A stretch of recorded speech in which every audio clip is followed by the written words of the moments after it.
This year, I decided I needed to reuse or use up a lot of my older seeds. And some of these seeds were from as early as 2015. Yes, that is a decade ago. And they germinated just fine. So today's video, we're going to look at how to store seeds properly and the science behind how to store seeds properly and how Mother Nature just naturally stores seeds, sometimes for up to 120 years, and ways that you can help increase your germination rates and the viability of your seeds that you have chosen to save from the garden and or you're choosing to purchase on sale right now here in the fall. So seeds are essentially kind of like something out of a sci-fi movie. They're not really alive, but they're not really dead. They're in like this pseudo-dormancy, similar to what it would look like if we're transporting people to other galaxies. And we've done a lot of research into how to preserve seeds for longer. And one way to actually increase it by 10 times is to store it at 10% moisture at 5 degrees Celsius.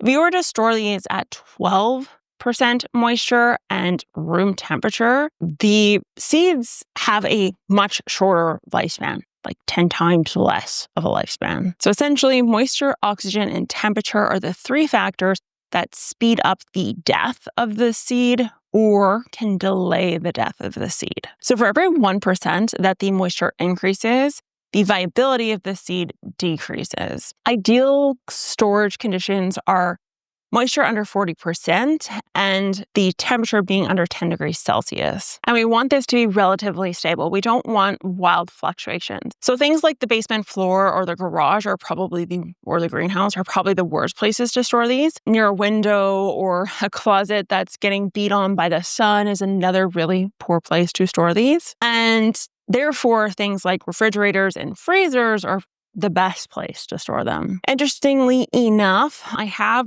went into several facilities, one of which is Agriculture Agri-Foods Canada, which is one of the largest seed banks in the world.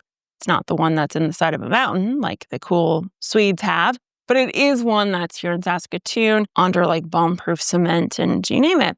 Anyways, inside of these rooms that contain the seeds or the seed vaults, there is literal Smithsonian-esque type filing cabinets on rollers, and they go several feet, and you turn this wheel, and it rolls the entire thing over, and it gives you one little aisle to kind of walk down, and where all of these seeds are kept. And in this room, it is cold. As you're walking down the aisles, it's very interesting because some of them still have their original packaging.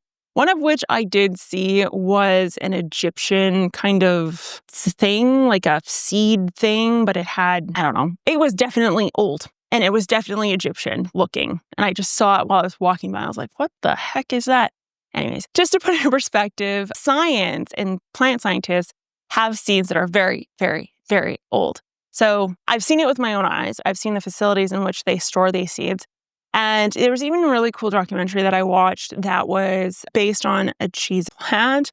I want to say it was dates. Maybe it was olives.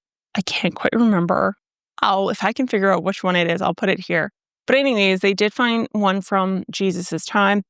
And they brought it to some plant scientists and they rehydrated them slowly and under very specific conditions, and they were viable. They actually got these things to grow, which is insane to me. Okay, so let's go into the contradiction here. And that is that we want to dry seeds out. Now hear me out.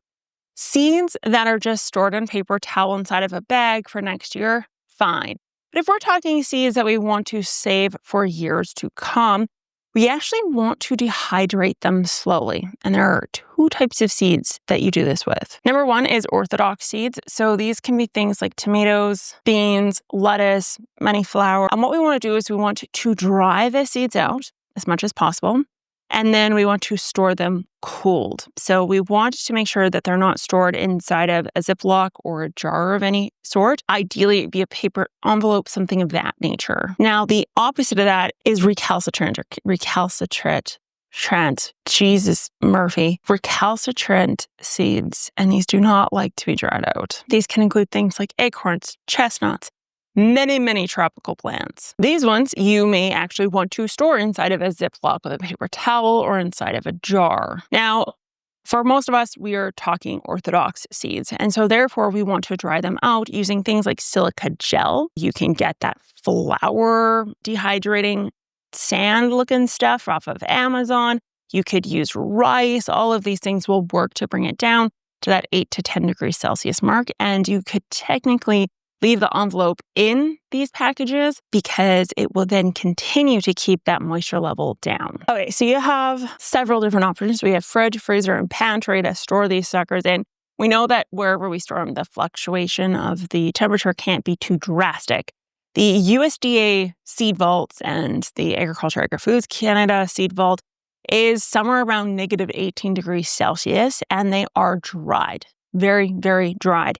Because if we have any level of moisture in these seeds and we bring them down to negative 18 degrees Celsius, what ends up happening is kaboom. The cells will rupture and then the seed is no longer viable. So, depending on what you want to do, if you are looking just to save seeds to grow next year, putting them in a box, in the pantry, or in a closet is fine.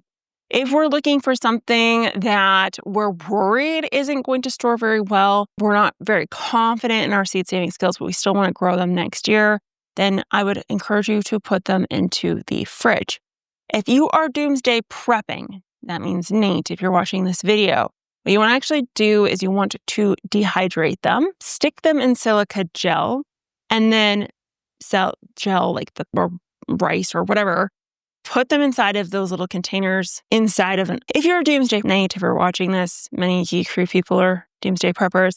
What you want to do to make sure you have your own little mini seed vault is to take silica or dehydrating material of some sort, and you want to put it into a sealed container. Then you want to take a seed packet, preferably something that is made out of paper, and you're going to stick it into that desiccant after you have dehydrated the seeds as much as humanly possible. You're going to seal that up and you're going to pop it in the freezer. And that is going to be the seeds that will last for, 10, 15, 20, 25 years, depending on your freezer conditions. The other reason why we want things that are sealed is because oxygen will oxidize the seed. It breaks down the sugars inside of the seed itself, which in turn means it's degrading. Light will trigger premature germination response. So this is why if we put it in the fridge, we want it to be in something that is not see-through, like an envelope. Or if we put it in a closet or a pantry, we want to stick it at the back so light's not constantly getting in. Now, if you have old seeds and you're wanting to revive them because you found them in your closet, there is some things you can try to help make this the most achievable.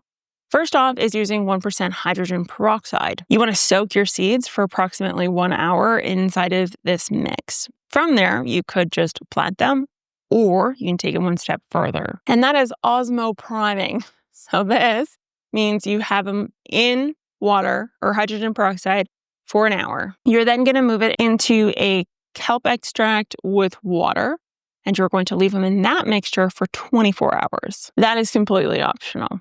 From there, you're going to take it, put it on some paper towel, put it into a Ziploc, and then you want to put it on a heat mat.